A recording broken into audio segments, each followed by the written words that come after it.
नमस्कार. Prime time महाराष्ट्रामध्ये मी सुहास आपल्या सगळ्यांचं स्वागत करतो. खरं तर महाराष्ट्रामधल्या काही भागांची स्थिती ही पुरामुळे पावसामुळे अक्षरशः दयनीय झालेली आहे. शेतकऱ्यांची अवस्था तर विचारायला नको आणि त्यातून सगळ्यात जास्त जर प्रभावित क्षेत्र जर आपण बघितलं तर ते मराठवाडा राहिलेलं आहे. आज मराठवाडामध्ये जे काही सरासरीपेक्षा 124% पाऊस हा जास्त झाला आहे आणि अक्षरशः शेतकऱ्यांची दयनीय अवस्था झालेली आहे. मराठवाड्यामध्ये आभाळ फाटलंय की काय अशी परिस्थिती आहे. ही स्थिती काही भागामध्ये काही प्रमाणामध्ये विदर्भातल्या काही गावांमध्ये आपल्याला बघायला मिळते, पश्चिम महाराष्ट्रातल्या काही भागामध्ये बघायला मिळते. पण डोळ्या देखत आपण लहान मुलाप्रमाणे जपलेली आपली शेती जी आहे ती पाण्याखाली गेली आहे. डोळ्या देखत आपली पिकं वाहून गेली आहे. डोळ्या देखत आपली जमीन खुरडली गेली आहे. अशी स्थिती शेतकऱ्यांची आहे. आपल्या डोळ्या देखत आपलं संसार, आपला कुटुंब वाहून गेलं आहे. आपल्या डोळ्या देखत आपण कष्टानं उभारलेलं आपलं घर वाहून गेलं आहे. अशी स्थिती आज महाराष्ट्रामध्ये काही ठिकाणी आपल्याला बघायला मिळते. आणि खरंच मी सांगतो, हा व्हिडिओ करताना मला स्वतःला याचं वाईट वाटतंय की मी या सोफ्यामध्ये बसून, मी स्टुडिओमध्ये बसून, मी AC रूममध्ये बसून हे सगळं वर्णन करणार आहे. हे खरं तर मला स्वतःला पटत नाही आहे. मी या क्षणाला खरं तर एखाद्या भागामध्ये असायला हवं जिथे नुकसान झालेलं आहे, किंवा अशा ठिकाणी तरी मी असायला हवं होतं की जिथे आज जो बळीराजा संकटात आहे त्याला मी कुठेतरी जर छोटीशी मदत करू शकलो असतो तर मला अधिक बरं वाटलं असतं. पण शेवटी आपलं काम आहे, निदान ही माहिती मला तुमच्यापर्यंत पोचवायची आहे. आज मी माझ्या स्टुडिओमध्येच आहे. असो, तो भाग वेगळा. पण आज एकूण आपण बघतोय की महाराष्ट्रातले जे काही क्षेत्र मी तुम्हाला आत्ता सांगितली त्याच्यामध्ये मराठवाडा जो आहे, मराठवाड्याला सर्वाधिक नुकसान बसलेलं आहे. सर्वाधिक पावसाचा फटका बसलेला आहे. रविवारी संध्याकाळपासून सुरू झालेला पाऊस सोमवारी सकाळपर्यंत इतका पडला आहे. मी जे तुम्हाला आत्ता सांगितलं किती % मी तेही सांगणार आहे. पण मराठवाड्यातला कुठला भाग याच्यामध्ये प्रभावित झाला आहे, मराठवाड्यातल्या कुठल्या भागामध्ये सर्वाधिक नुकसान केलेलं आहे या पावसाने, तर जालना आहे, धाराशिव आहे, संभाजीनगर आहे, बीड आहे, हिंगोली आहे, लातूर आहे. हे सगळे भाग, शेतीचे भाग, इथे या पावसाने अक्षरशः थैमान घातलं आहे आणि इथली सगळी पिकं पाण्याखाली गेली आहेत. शेतीचं मोठ्या प्रमाणामध्ये नुकसान झालेलं आहे. आज आपल्याला शहरामध्ये राहून याची कल्पना नाही आहे की एक शेती करायची तर त्याच्यासाठी जे काही सगळं साहित्य लागतंय, बियाणं, ही बियाणंसुद्धा वाहून गेलेली आहेत. आता शेतकऱ्याच्याकडे बीसुद्धा राहिलेली नाही आहे पुन्हा पेरणीसाठी. म्हणजे ही बियाणं विकत आणायची, याच्यासाठी जी फवारणी करायला लागणार आहे ती औषधं विकत आणायची, खतं विकत आणायची, आणि याच्या किमती या आपल्याला इथे बसून कळणारही नाही. त्याही पलीकडची गोष्ट आहे की तरीही हा शेतकरी हे सगळं कर्जबाजारीपणा करून आपली शेती जी आहे ही तो पिकवतो, फुलवतो, ती बाजारामध्ये आणतो आणि त्याला भावसुद्धा काय मिळतो हे अवघ्या महाराष्ट्राला माहिती आहे. सरकार आली गेली, प्रत्येक सरकारांनी आश्वासनं दिली की आम्ही पिकांना हमी भाव देऊ. पण एकही मायबाप सरकार असं निघालं नाही की ज्यांनी शेतकऱ्यांच्या परड्यामध्ये सुखाचं दान टाकलं आहे. म्हणजे त्यांच्या शेतीला हमी भाव दिला आहे चांगला, जो त्यांना अपेक्षित आहे. असं एकही सरकार मला तरी नाही वाटत कोणी आलेलं आहे. आणि या सगळ्यामध्ये आता तर शेती जी आहे ती पावसाच्या सगळ्या लहरीपणावर अवलंबून झालेली आहे. अशा वेळेला राज्य करताना हे जे सगळे नेते आहेत, नेते मंडळी आहेत, बाबू बसलेले आहेत, यांनी सगळ्यांनी हा विचार करायला पाहिजे की कोणत्याही पावसाळ्यामध्ये कोणतीही स्थिती उद्भवू शकते. अशा वेळेला आपल्या सरकारच्या तिजोरीमध्ये काही एक रक्कम अशी असायला पाहिजे की आपण तातडीनं शेतकऱ्यांची मदत करू शकतो. आज ती स्थिती आहे का त्याचाही आपण विचार करूयात. आज मुंबईमध्ये कॅबिनेट मंत्र्यांची बैठक होतीये, ती सुद्धा याच विषयावर होतीये. अनेक नेते जे गावाकडचे आमदार आहेत, खासदार आहेत, तिकडचे जे नेते आहेत ते सगळे त्यांनी मुंबईकडे धाव घेतलेली आहे. आज खरं तर आमच्याकडे जे आपले विदर्भातले जे काही बुलढाण्याचे आमदार आहेत संजय गायकवाड, ते देखील आज आपल्या ऑफिसला येणार आहेत. त्यांची मुलाखत आम्ही घेणार आहोत. ते सुद्धा मुंबईमध्ये आलेले आहेत.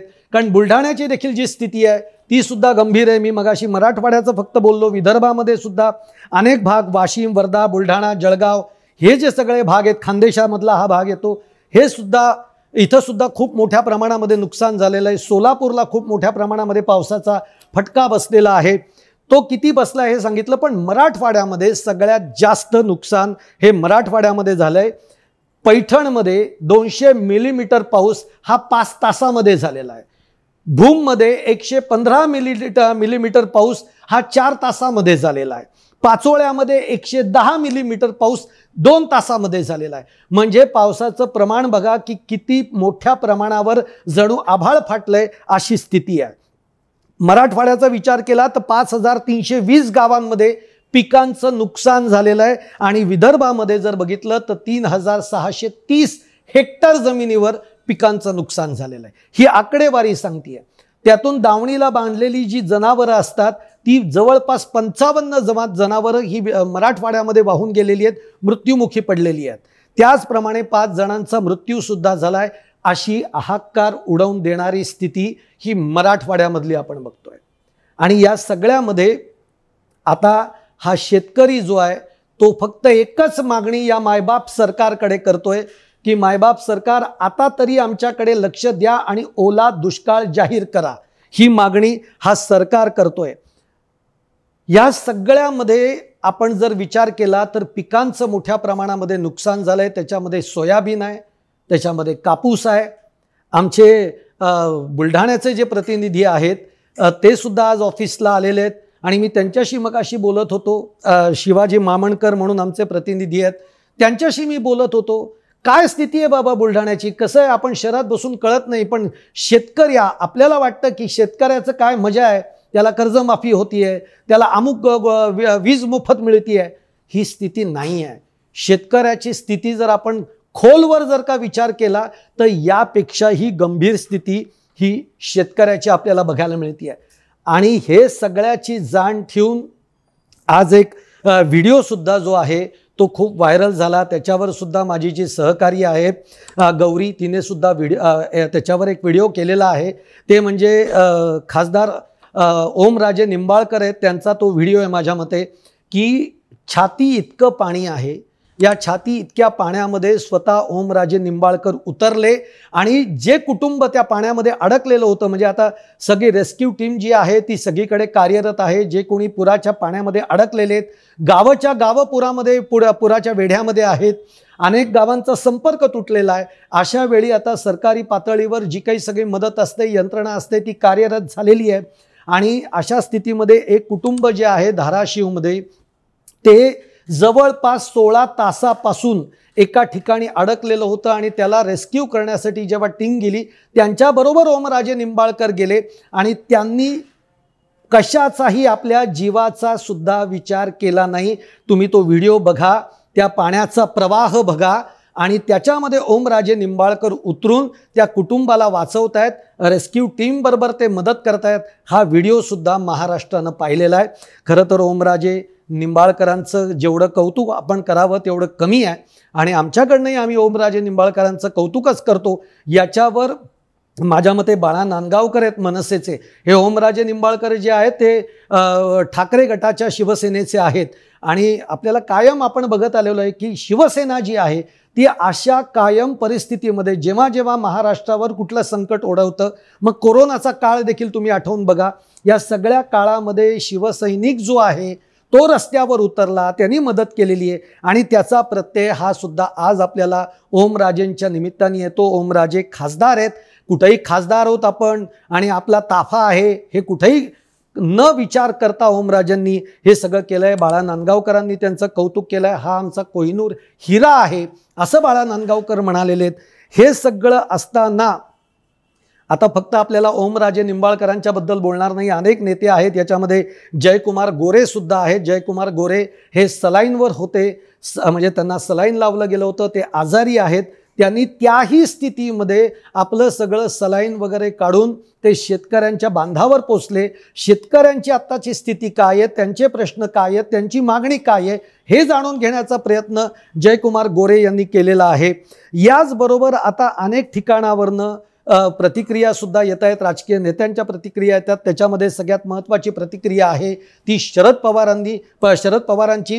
शरद पवारांनी तातडीनं पुण्यामध्ये पत्रकार परिषद घेतली आणि त्यांनी एकूण शरद पवारांचा जो महाराष्ट्रातल्या सगळ्या शेतीचा जो अभ्यास आहे त्यानुसार शरद पवारांनी सरकारला फक्त एकच गोष्ट सांगितली आहे की आता तुम्ही कशाचाही विचार करू नका, ओला दुष्काळ जाहीर करा. आज मराठवाड्यातल्या शेतकऱ्याची स्थिती ही अत्यंत गंभीर आहे. हे शरद पवारांनी प्रतिक्रिया दिलेली आहे. रोहित पवार म्हणतायत की आता तुमचे हिंदू मुस्लिम ध्रुवीकरणाचे जे काही सगळे खेळ चालू असतात हे थांबवा. आता तुम्ही शेतकऱ्यांकडे लक्ष द्या. आज शेतकऱ्यांची काय अवस्था झालेली आहे त्याच्याकडे तुम्ही पहा आणि जी काही मदत मायबाप सरकार म्हणून करता येईल ती सगळी शेतकऱ्याच्या दिशेने तुम्ही लावा, अशा पद्धतीचं एक आवाहन रोहित पवारांनी केलेलं आहे. त्याच्यामध्ये मी तुम्हाला म्हणलं की संजय गायकवाड सुद्धा बुलढाण्याचे जे आहेत त्यांचा आज इंटरव्ह्यू आम्ही करणार आहोत, पण त्यांनी सुद्धा ते आज तातडीनं बुलढाण्यावरनं मुंबईमध्ये पोचलेले आहेत. आज कॅबिनेटची मीटिंग होती आहे आणि त्याच्यामध्ये काही प्रश्न मांडण्यासाठी शेतकऱ्यांना कशा पद्धतीने मदत देता येईल यासाठी सुद्धा संजय गायकवाड मुंबईत पोचलेले आहेत. पंकजा मुंडे मुंबईत आलेल्या आहेत, त्यांनी सुद्धा प्रतिक्रिया दिलेली आहे आणि मला पंकजा मुंडेंची प्रतिक्रिया ही फार महत्त्वाची वाटली. ते म्हणले पैसा किंवा झालेलं नुकसान भरून काढता येईल, पण आज शेतकऱ्यांचं मनोबल वाढवण्याची सुद्धा खूप गरज आहे. त्या असं म्हणतायत, खंत व्यक्त केली त्यांनी की मी नुकतीच माझ्या गावावरनं मुंबईकडे निघाली आणि हा हाहाकार उडाला. आज मी माझ्या शेतकऱ्यांच्या बरोबर असायला पाहिजे होतं त्यांचं मनोबल वाढवण्यासाठी. अशा सगळ्या प्रतिक्रिया आपण बघतोय. याच्यामध्ये जर आपण बघितलं तर या सगळ्या परिस्थितीतनं आज शेतकऱ्याचं जे नुकसान झालेलं आहे या नुकसानीतनं सावरायला शेतकऱ्याला यापुढचे 2-2.5 महिने लागणार आहेत आणि त्यामुळे सरकारने या गोष्टीचा, या सगळ्या परिस्थितीचा गांभीर्यानं विचार करून तातडीनं या शेतकऱ्यांना मदत केली पाहिजे. हीच ओरड किंवा हाच आवाज हा आता सगळीकडनं आपल्याला ऐकू येतोय. आत्तापर्यंत हे सरकार जे आहे हे सत्तेवर येताना या सरकारने हे आश्वासन दिलेलं होतं की आम्ही शेतकऱ्यांना पूर्ण कर्जमाफी देऊ. अर्थात शेतकऱ्यांच्या बाबतीतलं कोणतंही आश्वासन हे सरकार अद्याप पूर्ण करू शकलेलं नाही. विविध योजना आणल्या, मग त्याच्यामध्ये लाडकी बहीण योजना आणली, त्याच्यातही काय 3-13 वाजलेले आहेत तेही आपल्याला माहिती आहे. पण या योजनेमुळे आज सरकारी तिजोरीवर ताण पडलेला आहे.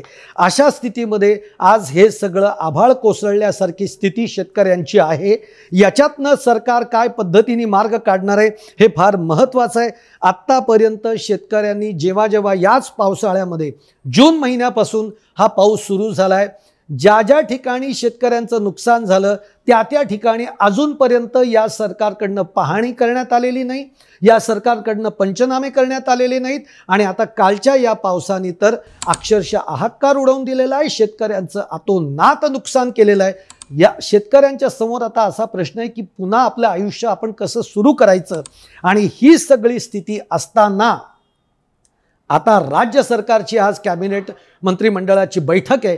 या बैठकीकडे सगळ्यांचं लक्ष आहे, सगळ्या शेतकऱ्यांचं लक्ष आहे, मराठवाड्याचं लक्ष आहे, पश्चिम महाराष्ट्राचं लक्ष आहे, विदर्भाचं लक्ष आहे की आता हे सरकार ओला दुष्काळ जाहीर करताय का, शेतकऱ्यांना काय मदत करताय. त्याच्यामध्ये मागणी अशी येते की हेक्टरी 55,000 अशी मदत मिळावी शेतकऱ्याला, ही मागणी सुद्धा होतीये. शेतकरी आता सरकार काय करतंय याकडे सगळ्यांचं लक्ष लागलंय.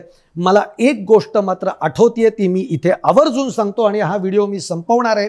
मुख्यमंत्री देवेंद्र फडणवीसांसाठीच ही गोष्ट मी सांगणार आहे. मुख्यमंत्री देवेंद्र फडणवीस तुमच्याकडनं निश्चितच या महाराष्ट्राला आणि आज जे संकटात आहेत शेतकरी, या शेतकऱ्यांना तुमच्याकडनं निश्चित आशा आहेत की तुम्ही योग्य ती मदत शेतकऱ्यांपर्यंत पोचवाल, शेतकऱ्यांना कराल, ओला दुष्काळ जाहीर कराल. याचं कारण मी सांगतोय, जेव्हा महाविकास आघाडीचं सरकार होतं आणि मुख्यमंत्री देवेंद्र फडणवीस त्यावेळेला तुम्ही विरोधी पक्षामध्ये होतात, विरोधी पक्षनेता होतात, तेव्हा देखील जेव्हा ही परिस्थिती आलेली होती तेव्हा तुम्ही त्या सरकारला हे सांगितलेलं होतं की आज या महाराष्ट्रातली, कोकणातली आणि शेतकऱ्याची तेव्हा कोकणामध्ये खूप जोरदार नुकसान झालेलं होतं, मराठवाड्यामध्येही झालेलं होतं. तेव्हा देवेंद्र फडणवीस तुम्ही असं म्हणालेला होतात की काही करा, अतिरिक्त कर्ज काढा, पण शेतकऱ्यांचं जे नुकसान आहे ते तुम्ही पहिल्यांदा भरून काढा.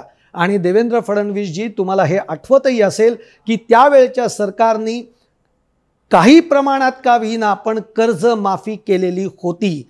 आता हे महायुतीचं सरकार, राष्ट्रवादी, शिवसेना आणि भाजप असं बलाढ्य पक्षांचं एकत्रित असणारं हे महायुती सरकार, आणि या बलाढ्य सरकारचे तुम्ही मुख्यमंत्री आहात.